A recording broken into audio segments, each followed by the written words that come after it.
Berdasarkan pendapat arkeolog setempat, menara setinggi 47 meter adalah bagian dari zigurat, yaitu bangunan kuno untuk segala tingkatan. Dikatakan bahwa bangunan ini memiliki 7 tingkat. Beberapa pengamat benda-benda bersejarah berpendapat bahwa bangunan ini adalah Boshifar atau Bis Namrud, tempat di mana Namrud dan para pengikutnya memuja Nabu, putra dari Marduk yang mewakili Tuhan.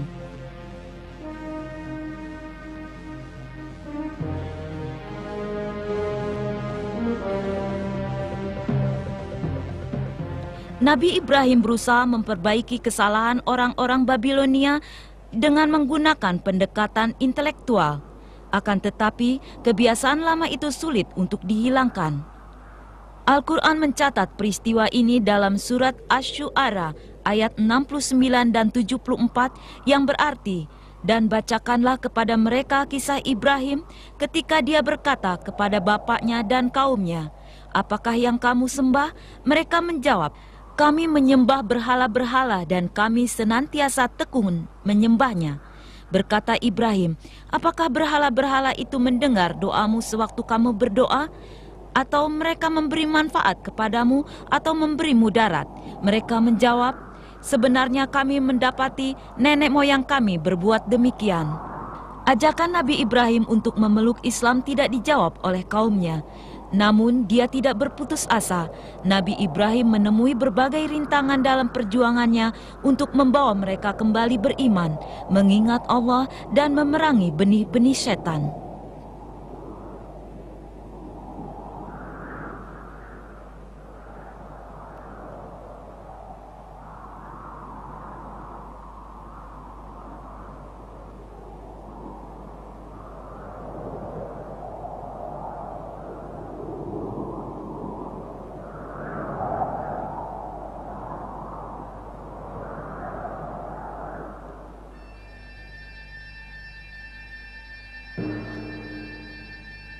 Namrud dan orang-orang Babilonia tidak memperdulikan nasihat dan ajaran yang diberikan Nabi Ibrahim.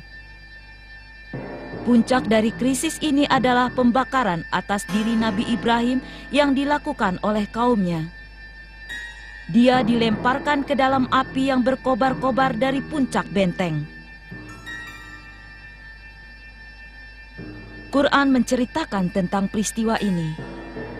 Disinilah di antara dua pilar benteng, Nabi Ibrahim ditempatkan sebelum dilontarkan ke dalam api. Walaupun pilar-pilar tersebut bukan pilar yang asli, penduduk Sanli Urfa menganggapnya sebagai suatu tanda untuk mengingatkan kita tentang kekejaman orang Babilonia.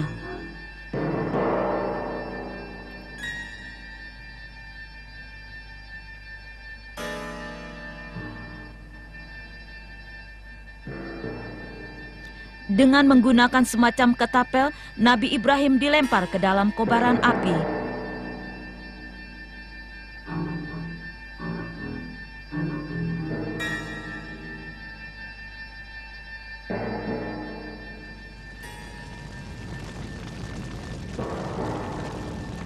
Atas kehendak Allah, kobaran api sedikit pun tak mampu menghanguskan kulit Nabi Ibrahim.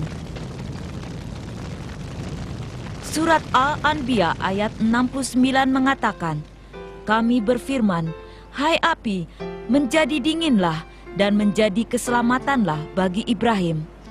Penduduk setempat percaya bahwa tumpukan kayu-kayu bakar yang digunakan untuk membakar Nabi Ibrahim berubah menjadi ikan. Sementara api itu sendiri berubah menjadi air dan berbentuk danau. Sayangnya, tidak semua orang setuju dengan kepercayaan ini karena hal tersebut tidak disebutkan dalam Al-Quran atau Sunnah, dua acuan utama bagi kaum Muslim. Saat ini, Danau Khalid Ar-Rahman menjadi daya tarik bagi para peziarah.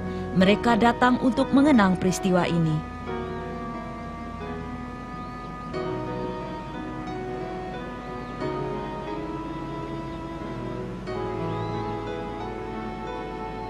Dua buah masjid dibangun di sisi danau.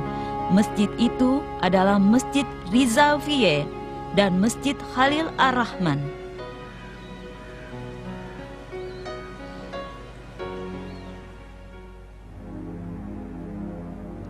Setelah peristiwa tersebut, Nabi Ibrahim diperintahkan untuk meninggalkan kaumnya. Dia melakukan perjalanan ke utara dan tinggal sebentar di Haran. Penduduk setempat kebanyakan adalah petani dan peternak. Kapas diolah secara luas di sini. Di masa lalu, disinilah persimpangan rute perdagangan Mesopotamia Utara menuju barat dan barat laut Turki.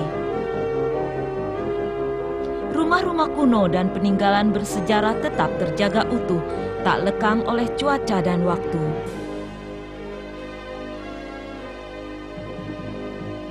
Penduduk Haran di masa Nabi Ibrahim menyembah bintang, tidak seperti orang Babilonia yang menyembah berhala.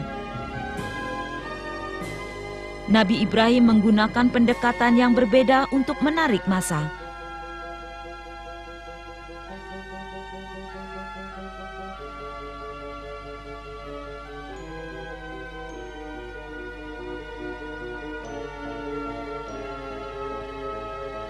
Ini adalah sisa runtuhan sebuah universitas yang dibangun pada abad 8 di bawah kekuasaan Harun al-Rasyid. Di sanalah pernah lahir sejumlah ahli filsafat terkemuka. Di antara mereka terdapat Jabir bin Hayyan yang membuktikan kesalahan falsafah orang Ionia yang menyatakan bahwa atom adalah partikel terkecil yang tidak dapat memisahkan diri.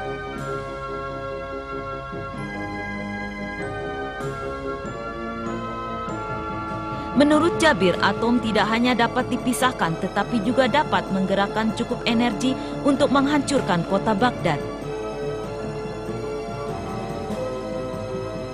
Selama beribu-ribu tahun, Haran menjadi rute perdagangan antara Mesopotamia dan Anatolia. Haran adalah kota kosmopolitan yang kaya akan budaya. Catatan pertama mengenai Haran dibuat pada abad 2 Masehi. Menurut Ibnu Shaddad, seorang sejarawan pada abad 13, Haran juga dikenal sebagai kota Ibrahim karena disinilah dia sempat tinggal selama beberapa waktu untuk kemudian melanjutkan perjalanan ke Palestina. Marwan II adalah salah satu penguasa dari dinasti Umayyah. Dialah yang menjadikan Haran sebagai ibu kota kerajaan.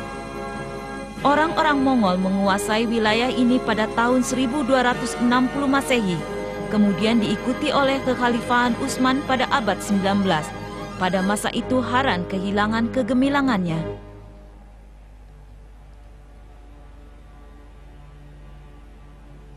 Nabi Ibrahim pernah membelah wilayah yang sangat luas. Dari Haran, dia pergi ke Palestina. Setelah Palestina, dia pindah ke Mesir. Perjalanannya dilakukan dengan tujuan menyebarkan Islam, menegakkan keadilan, dan membebaskan manusia dari kejahatan mereka.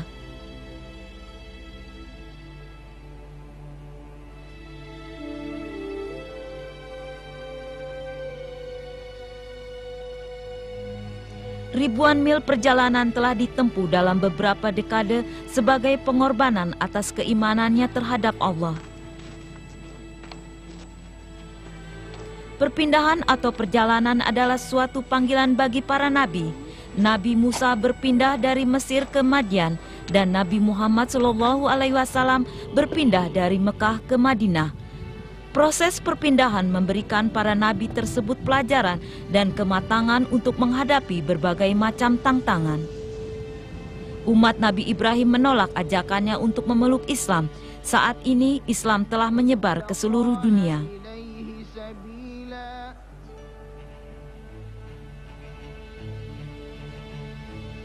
Nama Allah diagungkan dan peraturan-peraturannya dijalankan oleh kaum muslim seluruh dunia.